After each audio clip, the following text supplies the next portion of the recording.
If you've been gaining weight unexplainably, or maybe just having an impossible time losing weight, and you're dealing with any digestive symptoms, you're about to understand how those digestive issues could be the culprit in your weight troubles. It's going to be the biggest piece of information you've received maybe ever. So do not go anywhere. We're going to jump into this right now. As a matter of fact, you should just tell everybody, just shut up and let me watch this video.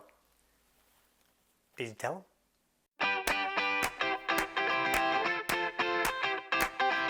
TC Hale is not a doctor and does not claim to be a doctor or licensed in any type of medical field. Don't be an idiot and use anything heard on the show as medical advice. This information should be used for educational purposes only, and you should contact your doctor for any medical advice. Now get off me.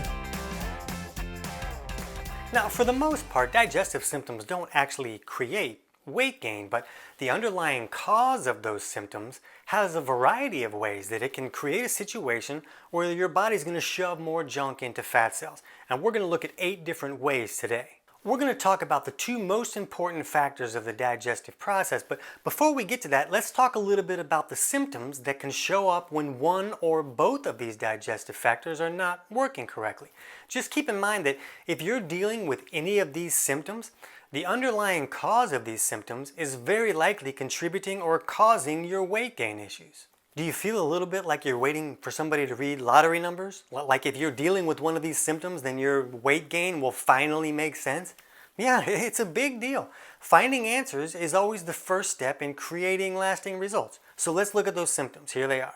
Constipation or diarrhea, acid reflux or heartburn, bloating, burping, passing gas, indigestion, nausea, stomach discomfort, a light-colored stool, like if the color of your stool is lighter than corrugated cardboard, or seeing undigested food in your stool. How about acne? Did you know acne can be a digestive symptom? To understand how, watch our Is Acne Caused by Digestive Issues video. We'll put the link down in the description below. Now jump down in the comments section and let me know now which of these symptoms that you've been dealing with and for how long have you been dealing with them. If it's been going on for a while, this could end up being a huge piece of information for you. So to understand how these symptoms can create weight gain, we first need to talk a little bit about the 2 foundational pieces of the digestive process, and that's stomach acid and bile flow. Now, when we eat food, our body makes hydrochloric acid, or HCl, and this acid helps us break down our food so that we can pull the nutrients out of that food. It starts to acidify that food, and that's how we break it down. Now, once the food is properly acidified, it'll leave the stomach and go into the duodenum, which is the first 10 inches of the small intestine. Now, once this acidic product is in the duodenum, our gallbladder squirts bile, which is alkaline, down onto this acidic product that left the stomach, and this alkaline bile meeting the acidic product from the stomach creates a sizzle. And this sizzle is how you're living. This is what's allowing you to break that food down, bust all the nutrients apart, and pull those nutrients out of that food. So it's important that we have the acidic part and the alkaline bile part, or we can't create that sizzle, which means we can't truly break that food down and pull all the nutrients out. The problem is there's a wide variety of reasons that a person might not be making enough stomach acid. There's also a wide variety of reasons that a person's bile may have become too thick and sticky to flow correctly. If it can't flow correctly, it won't come down and neutralize the acids that are leaving the stomach, you won't get that sizzle, and you can't fully break your food apart. So to understand how these symptoms are creating weight gain, we're usually going to be looking at an issue of an inability to acidify our food so we can't break it down, or an inability to neutralize those foods, which means bile is not flowing correctly.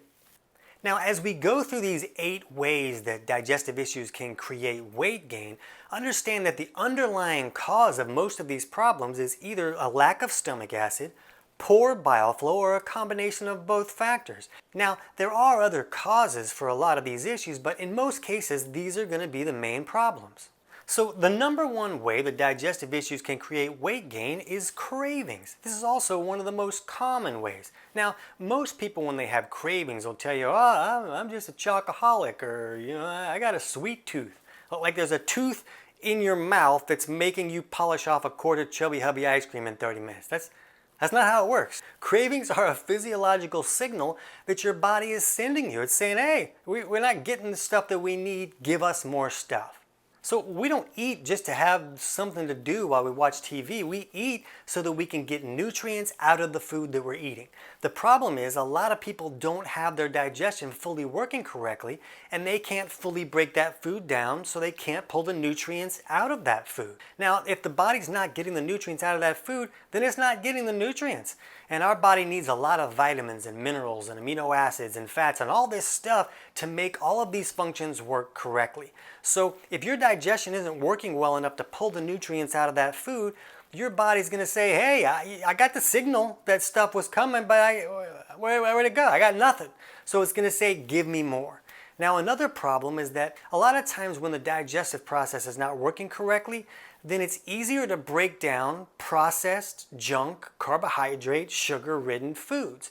These are practically broken down before they even go in. Like a Pop-Tart, it doesn't have to be digested. It's already just junk. It's all chemicals, and your body can access all that sugar right away and use it for fuel. So a lot of times, the body is just looking for something that it can use in a pinch to replace something that it's really missing. And your body will remember, hey, I broke that Pop-Tart down really easy. Give me some Pop-Tarts. Give me some Nilla wafers. That's what it's going to scream for. That's where these cravings come from. It's not a personality problem. You don't have cravings because your mom had cravings. It's a physiological issue going on that your body is saying, hey, can you help me out here? We need to fix some issues so that we can get what I really need. So if you can't access enough minerals out of the food that you're eating, your body will want to raise glucose levels to buffer those low mineral levels. Your body can use that glucose for some of the functions that it would normally use minerals to do. So it's going to scream for this junk because the junk is easier to access that glucose. Now, the problem isn't just the junk. It's not just that, oh, I'm eating food that's not as healthy. The problem is that all this junk, carbohydrate, sugar-ridden stuff is going to raise your blood sugar very high, which is also going to spike your insulin levels. Now, while insulin is high, it sends the signal that says, hey, let's not use any stored fat for fuel. I got all this other glucose I'm going to use. It also sends the signal to store more fuel for fat.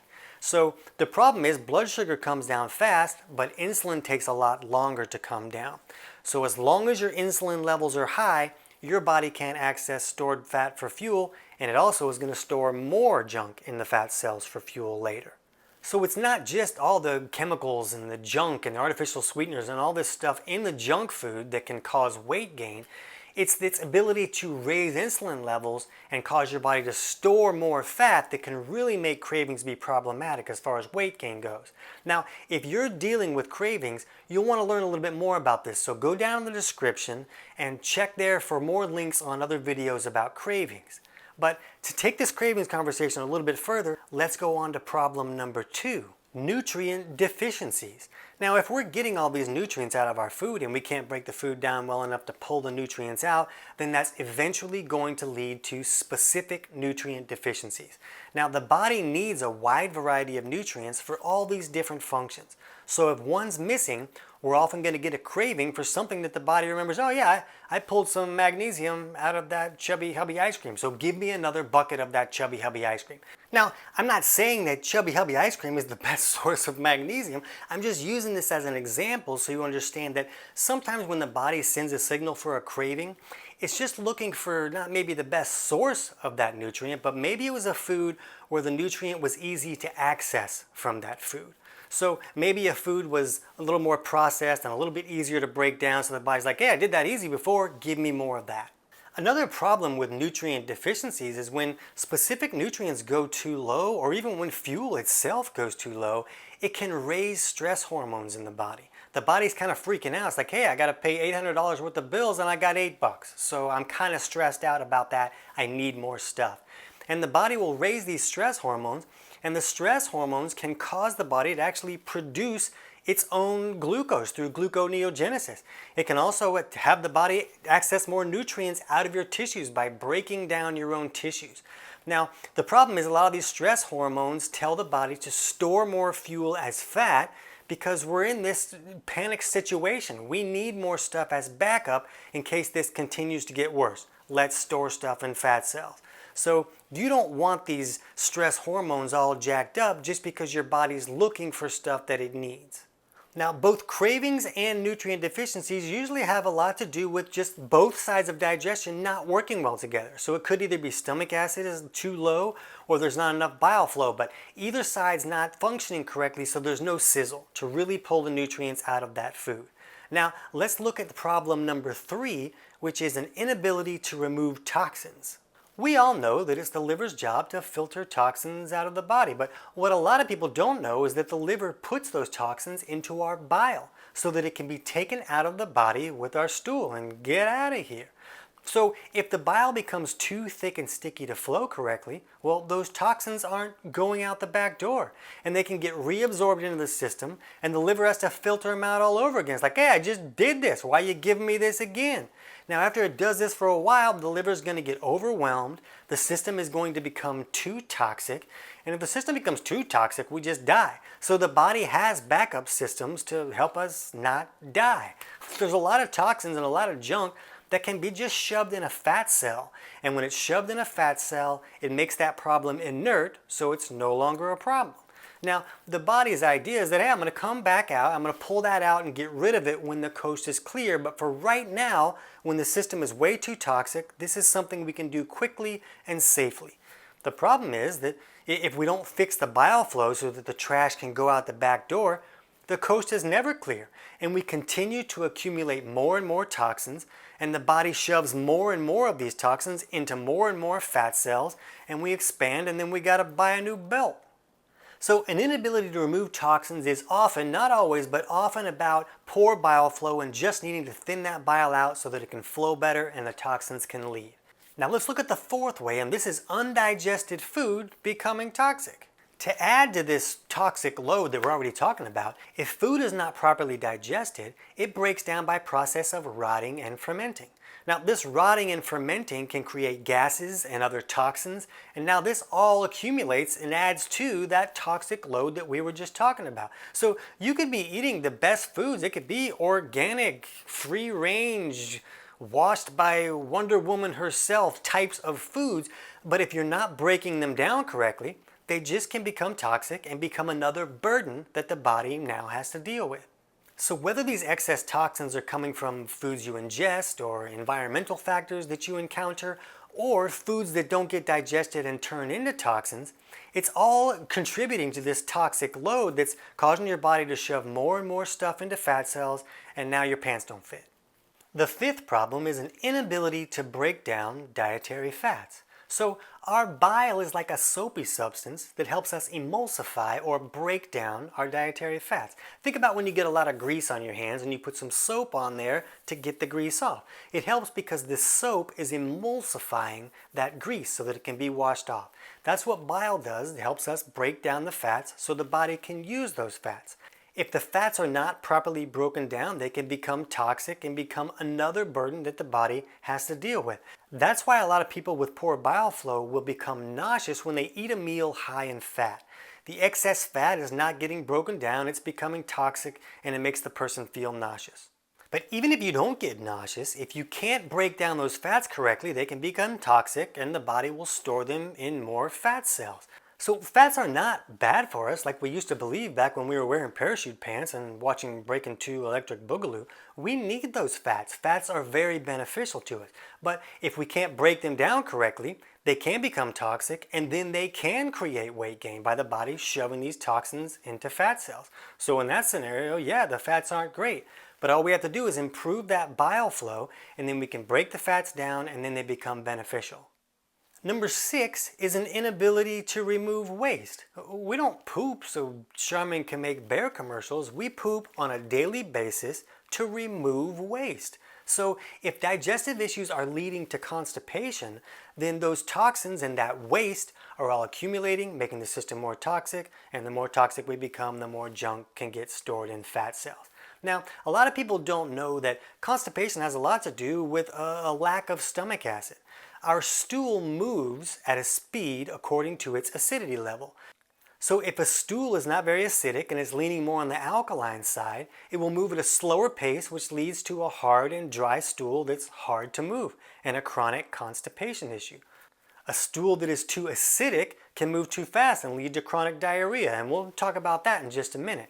But if you're dealing with constipation issues, there are other possible causes of constipation, and we'll put a link to our Understanding Constipation video in the description below. You're going to want to watch that if you're dealing with constipation. But in most cases, a lack of stomach acid is at least a contributing factor. But improving this constipation is a really big deal because we need to be able to take the trash out. What would your house look like if you couldn't take the trash out? So if you're plugged up for days at a time, that's what the inside of your body house is looking like. It's not so great. If you don't fix a constipation problem, you're going to have a real hard time losing weight in a way that will allow that weight to stay off in the long term. So you really got to fix the constipation, and the thing is that you can. And if you need help, I'll even put the link to my book, Constipation, Kick It Naturally, that'll allow you to download it for free, and that'll help you walk through that process. Number 7 is an inability to properly assimilate nutrients. Now we already talked about we need the bile side and the acid side hitting so we get that sizzle and we can really break the food apart to pull all the nutrients out. But even if you are breaking food down, if it's moving through the system too quickly, you don't have enough time to assimilate all the nutrients from that food.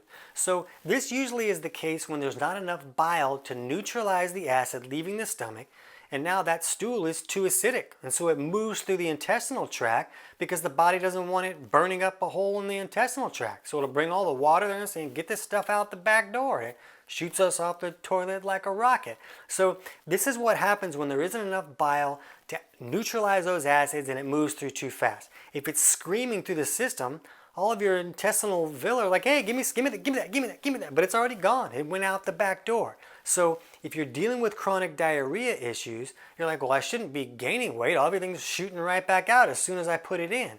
But it's not allowing you to assimilate those nutrients, get the nutrients your body needs, so your body's freaking out, it's raising stress hormones, it's storing fat for this famine that it's dealing with. All these problems that can come from an inability to properly assimilate the nutrients in the food you're eating. So if you happen to be the captain of butt soup, watch our How to Fix Diarrhea and Loose Stool Issues video so that you can get that under control. Getting that under control is going to take a big step forward towards those weight loss goals. Number 8 is the waste from an infection increasing your toxic load. And this often has a lot to do with a lack of stomach acid. Beyond stomach acid helping our body break food down correctly in the stomach and acidify it, the stomach acid is also the barrier to the whole body. So when bacteria and other little varmints come in on the food that we eat, they die in an acid bath when our stomach makes enough stomach acid to fry them all. But if we don't have enough stomach acid, these little guys can come in and they set up camp and they have keg parties and they raise their kids. And the problem is that they all have a waste product just like we have waste product. And that waste product, when it's really a lot, can accumulate that toxic load and cause the body to want to store more toxins in fat cells. These infections can become significant and they can move from your stomach down into your intestinal tract and create a SIBO problem, and it can be bacterial, it can be fungal, it can be parasites, it can be a wide variety of issues that got through the front door because there wasn't enough stomach acid to kill them. And they came right in, woohoo! Now, that would be like having a bunch of little dudes pooping in your body. I'm letting that soak in. That's not good. That's not what you want. That's a lot of waste in your body that should not be there. So it's a problem that has to be corrected. Now, make this even worse. A lot of times the waste from these bacteria or the little varmints can be very alkaline.